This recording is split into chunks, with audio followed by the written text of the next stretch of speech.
नमस्कार। संस्कार civil services में आप सभी का हार्दिक अभिनंदन है। आज हम लोग प्रारंभ करेंगे कृषि विपणन प्रणाली। हम इसमें देखेंगे कि किसान अपने कृषिगत वस्तुओं का जो उत्पादन करता है, क्या उसका उचित लाभ मिल रहा है, क्या किसान की आय सुरक्षा को संरक्षित किया जा रहा है, सुनिश्चित हो रहा है, ये सब हम देखेंगे। लेकिन ये देखने से पहले हम ये समझ लें कि किसान का जो बदहाल स्थिति है, इस बदहाल स्थिति का सबसे महत्वपूर्ण कारण विकृत कृषि विपणन प्रणाली अर्थात जो विपणन प्रणाली है, यह ही पूरा बेकार है, बेकार किस्म का है। इसीलिए किसान को उचित मूल्य नहीं मिल पा रहा है। इस लेक्चर में हम देखेंगे कि एपीएमसी एक्ट क्या है, जिसके तहत कृषि विपणन प्रणाली का कार्य प्रणाली चल रहा है। एपीएमसी एक्ट क्या है, उसके बाद देखेंगे मॉडल एपीएमसी एक्ट क्या है, उसके बाद हम देखेंगे एपीएमएल एक्ट क्या है, उसके बाद ई नेम देखेंगे और इससे संबंधित तमाम जो समस्याएं हैं उसको भी हम देखने का यहाँ पे प्रयास करेंगे। सबसे पहले किसान भारत में उत्पादकता कम होने का सबसे मूल कारण ये है कि किसान को उचित मूल्य नहीं मिल पाता है। उत्पादकता और उत्पादन में अंतर है। उत्पादन तो हमने बहुत ज़्यादा बढ़ाया, लेकिन उत्पादकता अन्य देशों के तुलना में हम बहुत कम है। जैसा कि फर्स्ट लेक्चर में आपने देखा था, चीन का उत्पादकता, ब्राज़ील का उत्पादकता, यूएसए का उत्पादकता और अन्य देश विकसित देशों की जो उत्पादकता है वो हमसे बहुत ज़्यादा है और हम बहुत कम है। तो उत्पादकता कम है, इसका मूल कारण यह है कि कृषि की विपणन प्रणाली बेकार होना। तो अगर किसान ज़्यादा उत्पादन करेगा तो कम से कम उसको लाभ मिलना चाहिए, उचित लाभ मिलना चाहिए। उनकी किसान जैसे आप देख रहे होंगे, अभी हाल फिलहाल में टमाटर का उत्पादन अगर कर रहा है तो टमाटर को वो फेंकना पड़ता है, रोड पे फेंक देते हैं। तो इससे किसान हतोत्साहित होते हैं। इससे न केवल उत्पादन कम होता है, उत्पादकता कम होता है, बल्कि किसान के मनोबल पे भी नेगेटिव इम्पैक्ट पड़ता है, जिससे किसान क्या करते हैं, कृषि जो कार्य प्रणाली है उससे मुख मोड़ लेते हैं और व्यापक मात्रा में किसान कृषि से विमुख हो जाते हैं, जो बहुत ही दुखदायी है। तो इसको इससे एक चीज़ और होता है। सबसे पहले तो उपभोक्ताओं को भी ऊंची कीमत पे खरीदना पड़ता है। जैसे मान लीजिए टमाटर अगर गांव में 5 रुपए किलो मिल रहा है और शहरों में वही 25 रुपए किलो मिलता है, तो ये जो 20 रुपए का डिफरेंस है, जो इस वजह से विपणन प्रणाली का विकृत विपणन प्रणाली है, इस वजह से एक तो किसान को कम दाम मिल रहा है और बीच में उपभोक्ता को भी महंगे कीमत पे खरीदना पड़ रहा है। तो इससे महंगे कीमत पे खरीदने से क्या होता है, मुद्रास्फीति बढ़ता है। मुद्रास्फीति बढ़ता है, इससे महंगाई बढ़ेगा। तो ये भी एक नुकसान होता है। ये सिर्फ किसान नहीं प्रभावित होते हैं, बल्कि किसान से लेकर उपभोक्ता तक प्रभावित होते हैं। बीच में फायदा मिडिल में ले लेते हैं। तो इसको ये एक बहुत जटिल समस्या है, इसको दुरुस्त करने की जरूरत है। लेकिन हम ये सबसे पहले देख लेंगे कुशल विपणन प्रणाली का क्या रूपरेखा होना चाहिए, क्या शर्त होना चाहिए। सबसे पहला शर्त ये होना चाहिए कि किसान को उचित मूल्य मिले। अगर उत्पादन लागत उसका 20 रुपये है, तो अगर उसको 40 रुपये नहीं मिल रहा है तो साहब क्यों खेती करेगा वो? हाँ, कोई मतलब नहीं है ना।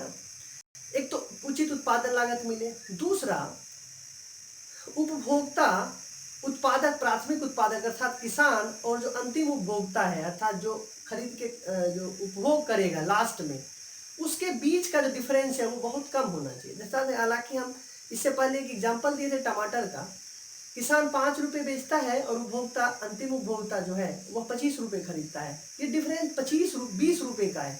यह 20 रुपये का नहीं होना चाहिए। किसान को कम से कम 20 रुपये मिलना चाहिए, 15 रुपये मिलना चाहिए और वहाँ पहुँचते पहुँचते 25 होना चाहिए। तो ये डिफरेंस बहुत ज़्यादा है, तो ये कम होना चाहिए। ये उत्कृष्ट विपणन प्रणाली का एक सिग्नल है। तीसरा देखेंगे, कृषि वस्तु का गुणवत्ता, बिना गुणवत्ता कम हुए उपभोक्ता तक कृषि वस्तु पहुंच पाए, जिससे उपभोक्ता भी उसमें ज़्यादा कीमत पे वो खरीद सकता है और किसान भी अपने कृषिगत उत्पाद की गुणवत्ता को बिना कम किए वहां तक पहुंचा सकता है। अर्थात परिवहन लागत, परिवहन की समस्या ये द्रुत हो, बेहतर हो, ताकि विपणन प्रणाली और ज़्यादा बेहतर हो, एफिशिएंट हो सके। ये आप देखें कि कुशल विपणन प्रणाली का क्या क्या ऐसा उसमें नेचर होना चाहिए। तो ये 3-4 नेचर है जो हम लोग तो समझ ही रहे हैं, आप लोग तो समझ ही रहे हैं, लेकिन फिर भी हम इसमें देखते हैं कि अब इस एग्रीकल्चर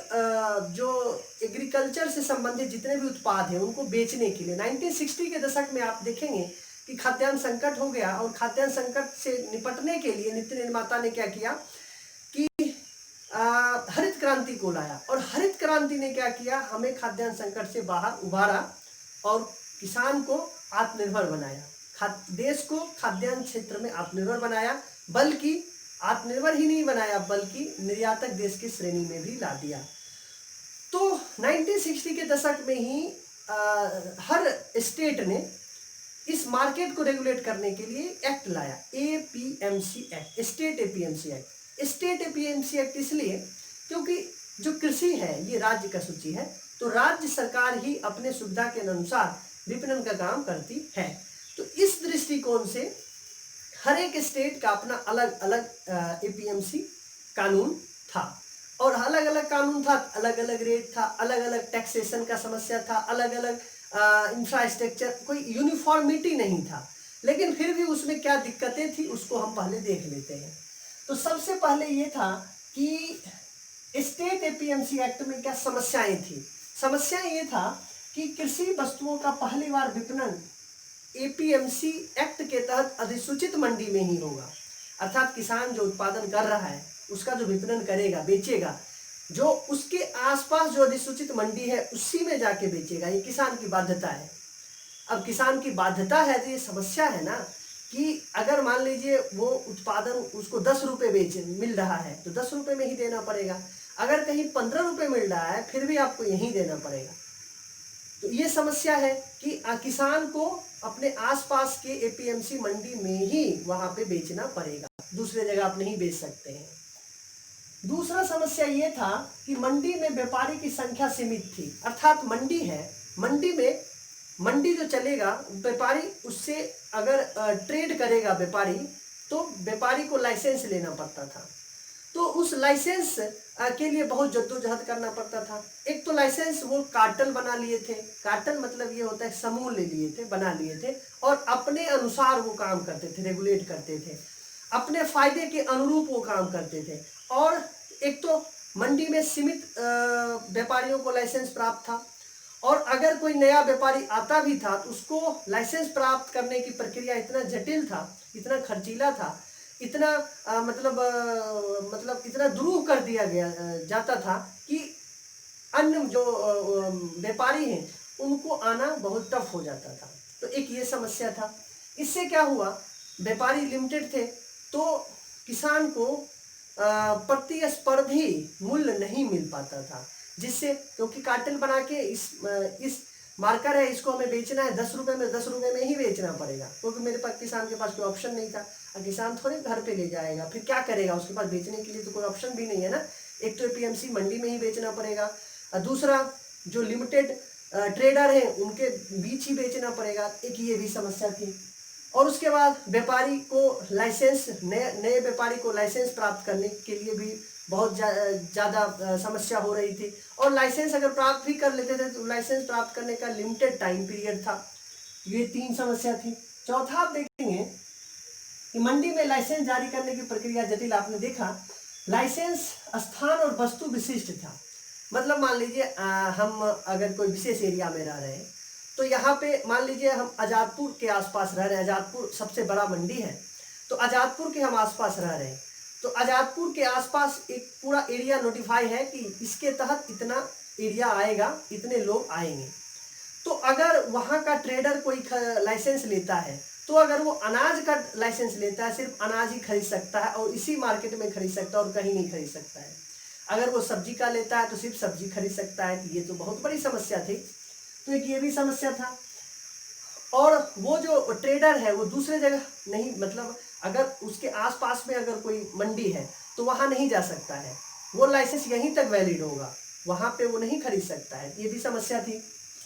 उसके बाद एपीएमसी एक्ट किसान और खाद्य वस्तुओं के उत्पादक कंपनी के बीच सीधी पहुंच नहीं हो पाई थी। मतलब ये क्योंकि यहाँ पे फार्म गेट, यहाँ पे कृषि वस्तु का जो फर्स्ट विपणन होगा ये एपीएमसी एक्ट मंडी में होगा, और जो कंपनी थे, खाद्य वस्तुओं से संबंधित जो कंपनियां थे, जो उद्योग थे, उनको तो कच्चा माल चाहिए, तो कच्चा माल लेने के लिए उनको फिर एपीएमसी मंडी जाना पड़ता था। वहां से उन काटल के अनुरूप वो जो ग्रुप लोग डिसाइड करते थे इतना में खरीदना इतना में बेचना है, तो वहां पे जितना में बेचना होता था उसके अनुरूप वो लेना पड़ता था, जिससे किसान को तो कम दाम मिलता था लेकिन इन उद्योगों को बहुत ज्यादा कीमत में मिलता था। दोनों के बीच का परस्पर कनेक्शन नहीं था। एक ये भी समस्या थी क्योंकि उनका भी हित प्रभावित हो रहा था, किसान का भी हित प्रभावित हो रहा है। वो चाहते थे कि किसान से अगर हम डायरेक्ट ले लें तो हमें कम कीमत में मिल जाएगा और किसान को भी ज़्यादा फायदा मिलेगा उसके तुलना में। एक ये भी समस्या थी। उसके बाद मंडी में अनेक प्रकार के कर एवं शुल्क की व्यवस्था थी। मंडी में अनेक प्रकार के कर लगाए जाएंगे, शुल्क लगाए जाएंगे, उसके बाद व्यापारियों के द्वारा कमीशन लिया जाएगा। तो इस प्रकार लगभग 13 से 14% जितना उत्पादन, मान लीजिए 100 रुपये का अगर मूल्य है, अगर हम बेच रहे हैं तो 100 रुपये में 14% तो कमीशन ले लेते हैं लगभग अप्रोक्सीमेट। ओवरऑल इंडिया में अगर एवरेज लगाया जाए, किसी का ज़्यादा था, किसी का कम था, किसी का बहुत ज़्यादा था, तो ये भी समस्या थी। इससे क्या होता था, एक तो उचित मूल्य नहीं मिल पाता था, उसके बाद कमीशन लग जाते थे तो किसान प्रभावित होते थे, अरे यार क्या तरीका है ये, एक तो सूखा बाढ़ इसके वजह से हम परेशान रहते हैं, दूसरा ये लोग नोच खाता है, हाँ, तो ये समस्या थी। उसके बाद इस एक्ट में ग्रामीण हाट पे, क्योंकि अभी देखेंगे कि हर गांव में एक हाट होता है, आसपास में हाट होता है, इस पे कोई बल नहीं दिया गया, ग्रामीण हाट को उपेक्षित कर दिया गया। तो इस दृष्टिकोण से एपीएमसी एक्ट जो हर एक राज्य का अपना अपना अलग अलग था, इसमें दिक्कतें थी, बहुत सारी दिक्कतें थी। इस दिक्कतें को सरकार ने 2003 में देखा और 2003 में केंद्र सरकार के द्वारा मॉडल एपीएमसी एक्ट लाया गया। अर्थात ये हर स्टेट का अपना अपना एक्ट है, लेकिन केंद्र सरकार ने बोला कि ये मॉडल एपीएमसी एक्ट है, जिसमें केंद्र सरकार ने पारित कर दिया और राज्य सरकार को दे दिया कि आप इसको पारित करें, अपने सुविधा के अनुसार इसको पारित करें। आप पहले देख लेते हैं उसमें था क्या। हालांकि कि राज्य सरकार ने उसे मतलब बेहतर तरीके से लागू नहीं किया, आंशिक रूप से लागू किया, किसी राज्य सरकार ने तो अभी तक लागू भी नहीं किया। तो ये सब बहुत सारी समस्याएं थी, लेकिन फिर भी केंद्र सरकार ने जो मॉडल एपीएमसी एक्ट दिया उसमें क्या था, उसमें इन्हीं समस्या का निराकरण था। कैसे, जैसे इसमें क्या था कि कोई निजी कंपनी व्यक्ति किसी वस्तु के लिए मार्केटिंग यार्ड नहीं चला सकती, इसमें निजी कंपनी व्यक्ति भी कर चला सकती है। एक तो ये दे दिया, इसका सॉल्यूशन एक यहाँ पे दिया। दूसरा, किसान को एपीएमसी मंडी के अलावा माल बेचने की छूट, इसमें सिर्फ एपीएमसी मंडी में ही माल बेचना था, इसमें बोला कोई दिक्कत नहीं है, आप बाहर भी बेच सकते हैं। जो समस्या थी खाद्य प्रसंस्करण उद्योग या फिर खाद्य उद्योग से संबंधित जितने भी उद्योग थे, खाद्य पदार्थों के उद्योग से संबंधित, उनको जो समस्या थी वो उनको एपीएमसी मंडी में खरीदना पड़ता था। अब ये डायरेक्ट किसान से खरीद सकते हैं, कम कीमत में मिलेगा, ताज़ा माल मिल जाएगा। तो एक ये समस्या का निराकरण यहाँ पे किया। दूसरा, यहाँ पे डायरेक्ट ट्रेडिंग नहीं थी, डायरेक्ट ट्रेडिंग की व्यवस्था नहीं थी। यहाँ पे डायरेक्ट ट्रेडिंग की छूट दे दिया, डायरेक्ट ट्रेडिंग कर सकते हो, कोई दिक्कत नहीं है। राज्य सरकार किसी भी वस्तु को एपीएमसी एक्ट के बाहर कर सकती है या शुल्क मुक्त कर सकती है। बोले राज्य सरकार को ऐसा लगे तो शुल्क मुक्त कर सकती है, मतलब ऑप्शन दे दिया। तीसरा, व्यापारी के लिए लाइसेंस व्यवस्था की जगह पंजीकरण की व्यवस्था दे दिया। आप लाइसेंस इतना समस्या हो रहा है, आप पंजीकरण करवा लो, और उसको और ज़्यादा सुलभ कर दिया, जटिल करने के अलावा मतलब जटिल करने की जगह पे और ज़्यादा सुलभ कर दिया। उसके बाद मंडी में किसान को कमीशन नहीं ले सकते हैं, ऐसा प्रावधान लिया गया। जो व्यापारी कमीशन लेते थे ऐसा नहीं ले सकते हैं, राज्य सरकार इसे अब ये सब समस्या करने का किया। उसके बाद कॉन्ट्रैक्ट कृषि को, कॉन्ट्रैक्ट फार्मिंग को अनुमति दे दिया गया। इसमें कॉन्ट्रैक्ट फार्मिंग अनुमति नहीं था। क्यों नहीं था? क्योंकि कृषिगत उत्पादन को वो बेचना पड़ता था मंडी में। जैसे यहाँ ये मंडी है, किसान यहाँ पे है, किसान अपने उत्पादन को सिर्फ यहीं बेच सकता था, लेकिन उद्योग अगर इससे कॉन्ट्रैक्ट करेगा कि भाई आप हमें चिप्स बनाना है, चिप्स बनाना है तो 500 टन हमें चाहिए आलू, तो अगर ये किसान है 500 टन उत्पादन करता है तो ये पहले यहाँ जाता था, पहले ये किसान इसको यहाँ बेचता था। अब ये ऑप्शन नहीं था, इससे कोई कनेक्शन नहीं था, तो ये इसको यहाँ से लेना पड़ता था। ये नुकसानदायक बहुत ज़्यादा था इनके लिए भी, इनको कम दाम मिलता था, इनको ज़्यादा दाम में मिलता था। तो अब क्या कर दिया इसके तहत, अब आप कॉन्टैक्ट फार्मिंग कर सकते हैं। कॉन्टैक्ट फार्मिंग में इसे कॉन्टैक्ट कर लीजिए और डायरेक्ट यहीं से इसे खरीद लीजिए, जिससे किसान को भी फायदा मिलेगा, किसान को भी आय सुरक्षा होगा। किसान को तो पक्का पता चल जाएगा कि भाई हमें 500 टन उत्पादन करना है, तो बेचना ही है, सड़ने उड़ने का कोई दिक्कत नहीं है, बेकार होने का कोई समस्या नहीं, क्योंकि ये खरीद लेगा। तो कॉन्ट्रैक्ट फार्मिंग को दे दिया गया। ये इस प्रकार से 2003 मॉडल एपीएमसी एक्ट लाया गया। 3 4 5 पॉइंट आप याद रखेंगे, उसमें आप कर सकते हैं। बेसिक चीज आपको समझना है। अब वो राज्य को दे दिया गया, लेकिन राज्य वो काम नहीं किया। लेकिन राज्य समस्या ये हुआ कि एक तो समस्या क्या हुआ, इसमें कुछ राज्य ने काम किया, लेकिन फिर भी इसमें कुछ समस्याएं थी। समस्या ये थी कि हम 21वीं शताब्दी में रह रहे हैं, उसके बाद उदारीकरण, ग्लोबलाइजेशन का ये भूमंडलीकरण का ये दुनिया है, और मान लीजिए इसमें एक ये समस्या इसमें भी थी, एपीएमसी एक्ट में समस्या बनी हुई थी। मान लीजिए इस एरिया के लिए किसान और ट्रेडर नोटिफाई हैं, वो इसमें मार्केट नहीं कर सकते हैं, ये समस्या बनी हुई थी। अब समस्या है कि राज्य स्तर पे ही मान लीजिए अगर 50 मंडी है तो 50 अलग अलग मार्केट बन गया था, अलग अलग मार्केट। जहां हम मार्केट को एकीकरण करने का प्रयास करते हैं, वहां पे मार्केट का विखंडीकरण था, जो सरकार के लिए बहुत चुनौतीपूर्ण था कि जब तक किसान को हम एक मार्केट नहीं मुहैया कराएंगे, तब तक किसान बेहतर उत्पादन नहीं कर पाएगा ना। तो इसको खत्म करने के लिए सरकार ने एपीएमसी मॉडल एपीएमसी एक्ट में जो कमियां हैं उनको खत्म करने के लिए कोशिश किया, और वन नेशन वन मार्केट को संकल्पना को पूरा करने के लिए सरकार ने ई नाम, electronic agriculture national agriculture market को प्रस्तुत किया। 2 अप्रैल 2016 में इसको लाया। अब इसमें क्या था, इसमें तो ये था कि सबसे, मान लीजिए देश है, ये देश है, देश में बहुत से सारे स्टेट हैं, और इस स्टेट में बहुत सारे मंडियां हैं। अब ई नाम के तहत सारे मंडियां एक इलेक्ट्रॉनिक प्लेटफॉर्म से जुड़ जाएगी, सारे मंडियां एक इलेक्ट्रॉनिक प्लेटफॉर्म से जुड़ जाएगी। अर्थात अब किसान, पहले जो इसी मार्केट में बेचना पड़ता था किसान को, अब किसान इस मार्केट में बेच सकता है। अब किसान एक राज्य से दूसरे राज्य में बेच सकता है। पहले किसान को सिर्फ एपीएमसी मंडी के तहत जो उनको दाम मिलता था, उसी दाम के तहत उनको बेचना पड़ता था। अब एक इलेक्ट्रॉनिक प्लेटफॉर्म होगा, हर मंडी में इलेक्ट्रॉनिक प्लेटफॉर्म होगा, वहां पे किसान जाएंगे। अगर फिजिकली बेचना है तो बेच दीजिए, अगर आपको दाम पता करना है तो आप वहां पे जाइए, वहां पे डिजिटल प्लेटफॉर्म है, उस डिजिटल प्लेटफॉर्म में जाके आप ऑल ओवर इंडिया में आप पता कर सकते हैं कि कहाँ पे कितना दाम चल रहा है, उसके अनुसार आप बेच दीजिए। अगर आपको लग रहा है इस ये मंडी वाला ज्यादा का कीमत दे रहा है तो उसको बेच दीजिए, अगर लग रहा है दूसरे राज्य वाला कीमत दे रहा है तो उसको बेच दीजिए। अर्थात सरकार ने जो समस्याएं थी उसको पूरा खत्म करने का प्रयास किया। दूसरे तरीके से आप कह सकते हैं कि सरकार ने एक प्रतियोगी मूल्य देने का प्रयास किया।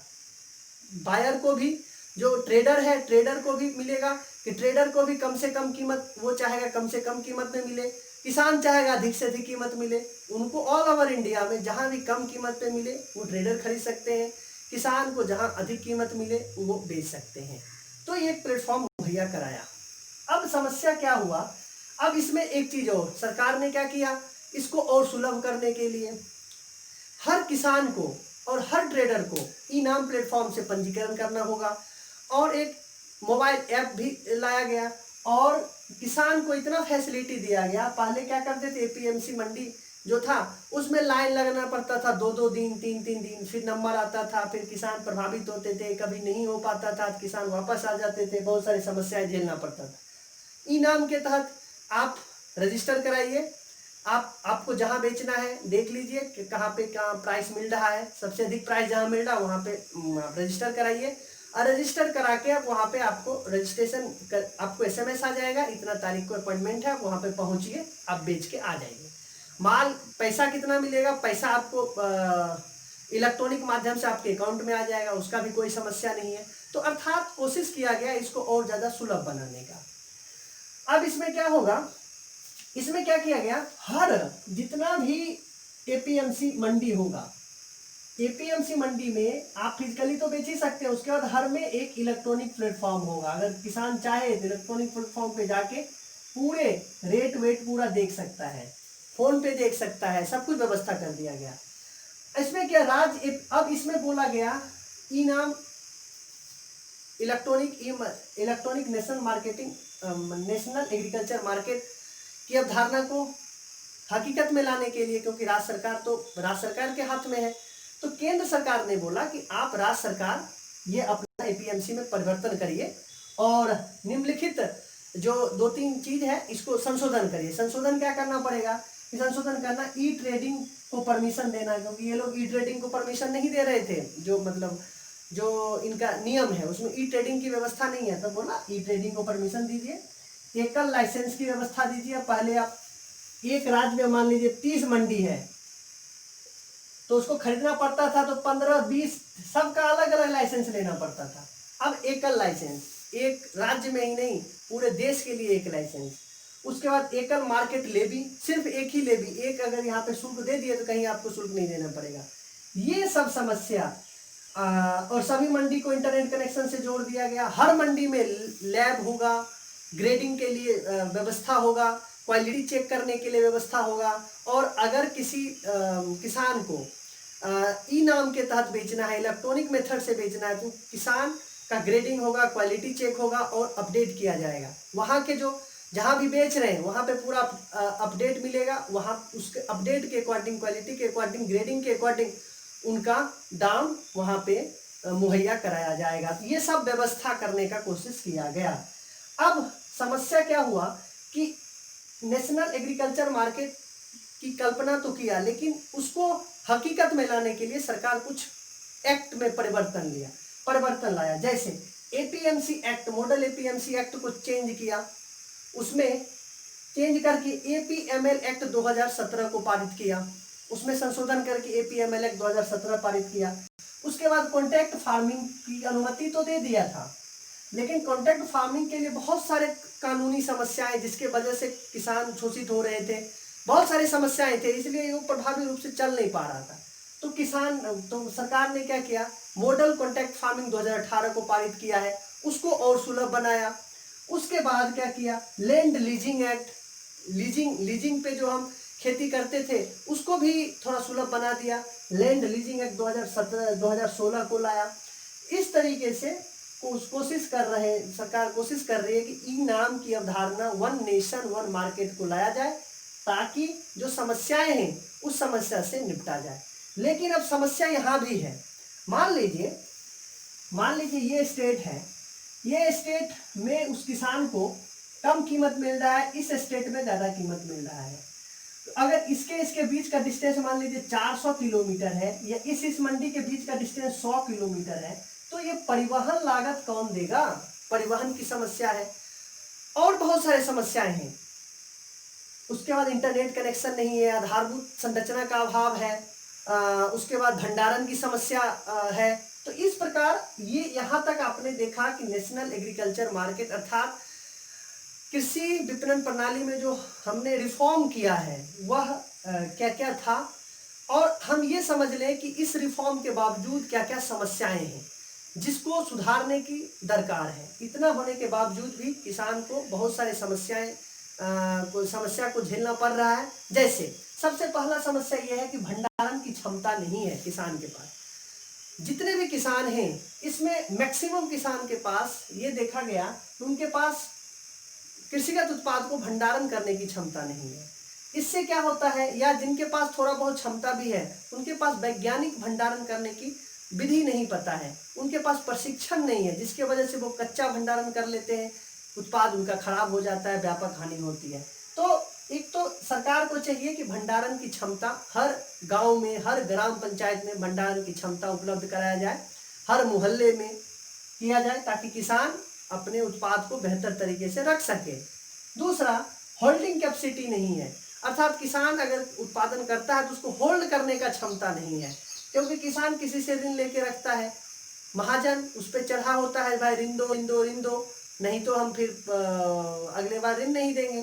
तो इन और किसान जो होता है उनका जितना एक्टिविटी होता है कि खेती से ही चलता है, तो होल्डिंग कैपेसिटी नहीं होने के वजह से उनको जल्दी बेच देना पड़ता है, यार बेच दो क्योंकि खराब हो जाएगा। मान लीजिए आलू किया, आलू 100 टन आलू लिया, अगर होल्डिंग कैपेसिटी होता, उसको रखने का कोई सुरक्षा होता, तो 10-15-20 दिन रख के, 25 दिन रख के, क्योंकि जब आलू का उत्पादन होता है उस समय देखेंगे आलू 3-4 रुपये केजी मिलता है, 5 रुपये केजी होता है। लेकिन वही 10 दिन के बाद देखेंगे 15-20 रुपये हो जाता है, मतलब 10 दिन नहीं, आप 1 महीने के बाद कह सकते हैं। तो प्राइस फ्लेक्सिबल होता है। तो अगर होल्डिंग कैपेसिटी अगर किसान को दे दिया जाए तो किसान अपने उत्पादन को बेहतर तरीके से बेच सकता है। दूसरा, सूचना का अभाव है। हालांकि ई नाम के माध्यम से, मोबाइल ऐप के माध्यम से सूचना दिया जा रहा है, लेकिन अभी भी इंटरनेट की समस्या है। उसके बाद बहुत सारे किसान अशिक्षित हैं, पढ़े लिखे नहीं हैं, डिजिटल लिटरेसी की समस्या है, नहीं है। इस दृष्टिकोण से सूचना नहीं है, जिसके वजह से वो आवश्यकता के अनुसार वो बेच देते हैं, अरे यार ले जा यार, हमें बहुत सारा काम है, ले जा। तो ये समस्या है। परिवहन की समस्या, अभी भी गांव बहुत सारे, क्योंकि भारत गांवों का देश है और गांव में अभी भी पक्की सड़क नहीं है। पक्की सड़क नहीं होने के कारण, सड़कों का रेल से कनेक्टिविटी नहीं होने के कारण बहुत सारी तमाम समस्याएं आती है। परिवहन लागत बढ़ जाती है, बढ़ जाने से इंसान चाहता है अरे यार बिचौलियों को बेच देता है, ले जा यार तुम ही ले जा, जिससे किसान को उचित मूल्य नहीं मिलता है। मंडियां नहीं है, जैसे सरकार तो बोल रही इनाम के माध्यम से तीर मार दो, कुछ नहीं है। कहा जाता है कि एक अनुमान के अनुसार मंडी, जो किसान आयोग का जो डेटा है उनके अनुसार कहा जाता है कि मंडी हर 5 किलोमीटर रेडियस पे मंडी होना चाहिए। लेकिन हकीकत यह है कि कहीं कहीं 16 किलोमीटर रेडियस पे मंडी है, कहीं कहीं 20 है, कहीं कहीं 22 है, कहीं कहीं 12 है। एक एवरेज अगर देखा जाए तो 496 अर्थात 500 किलोमीटर स्क्वायर पे एक मंडी है। 500 किलोमीटर स्क्वायर पे, जहां किसान का रेडियस कितना है, किसान आयोग बोल रहा है 5 किलोमीटर रेडियस पे, अब वो 500 किलोमीटर स्क्वायर पे यहाँ पे एक मंडी है। आप उसका एरिया निकाल सकते हैं, मुश्किल से 25 या 26 निकलेगा, पायर स्क्वायर डाल के उसको निकाल लीजिए। हाँ, तो 30 रख लीजिए, 30 किलोमीटर पे एक मंडी होना चाहिए, लेकिन यहाँ पे 500 किलोमीटर स्क्वायर पे एक मंडी है। तो ये समस्या है। अभी भी बिचौलियों की बहुत ज़्यादा समस्या है, क्योंकि किसान के पास व्यापक आधारभूत सुविधा नहीं है, इस वजह से बिचौलियों को बेच देते हैं, ले जाए यार, बहुत सारी समस्या है, ये समस्या है। उसके बाद क्या है, ग्रेडिंग और स्टैंडर्डाइजेशन की भी अभी समस्या है। हर मार्केट में, हर मंडी में ग्रेडिंग की समस्या नहीं है, स्टैंडर्डाइजेशन की समस्या नहीं है, ये सब अभी भी समस्या विद्यमान है। विभिन्न प्रकार के मंडी द्वारा अभी भी कर लगाए जाते हैं। मंडी किसान को बोला जाता है कि आपको हम आधारभूत सुविधा देंगे, आपको वॉशरूम, कोल्ड स्टोरेज, ये सब सुविधा देंगे, और इसके लिए वो टैक्स भी आरोपित करते हैं, लेकिन कोई सुविधा नहीं होती है। तो इस तरीके से आप देखेंगे कि अभी भी सरकार कोशिश कर रही है कि कृषि विपणन प्रणाली को ज़्यादा एफिशिएंट बनाए, ज़्यादा बेहतर बनाए, ताकि किसान को उचित उत्पाद का मूल्य मिल सके और किसान की आय सुरक्षा, न केवल आय सुरक्षा हो बल्कि 2022 तक किसान की आय दोगुना हो। इसके लिए हालांकि केंद्र सरकार अनेक तमाम कदम उठा रही है, बिहार सरकार भी तमाम कदम उठा रही है। बिहार सरकार के बारे में देखेंगे 2006 में हालांकि वो बंद कर दिया है, लेकिन ई नाम के द्वारा अब लेटेस्ट में आया कि सरकार ई नाम से जुड़ने के लिए कोशिश कर रही है, और इस वित्तीय वर्ष में ई नाम से जुड़ जाएगी तो व्यापक मात्रा में बिहार के किसान को भी फायदा होगा, और बिहार के किसान के साथ देश के किसान को भी फायदा होगा। फिर भी सरकार को चाहिए कृषि इंफ्रास्ट्रक्चर पे या तमाम चुनौतियों को ध्यान में रखते हुए इसको सॉल्व करने की जरूरत है, ताकि किसान को ज़्यादा ज़्यादा लाभ मिले, कम समस्याएं को झेलना पड़े। इस दृष्टिकोण से आपने एपीएमसी अर्थात कृषि विपणन प्रणाली को आप बेहतर तरीके से, हमें उम्मीद है कि समझे होंगे। हम इससे संबंधित एक और क्वेश्चन लाएंगे, ताकि इसमें क्या समस्या है, क्या और है, इसमें एक क्वेश्चन लाएंगे ताकि आप बेहतर तरीके से इसको इंट्रो कैसे दिया जाए, कैसे कंक्लूजन दिया जाए, कौन कौन सी योजना है, क्या क्या कर रही है सरकार, क्या समस्या है, उसको हम एक और लेक्चर में हम कोशिश करेंगे आपके सामने प्रस्तुत करें।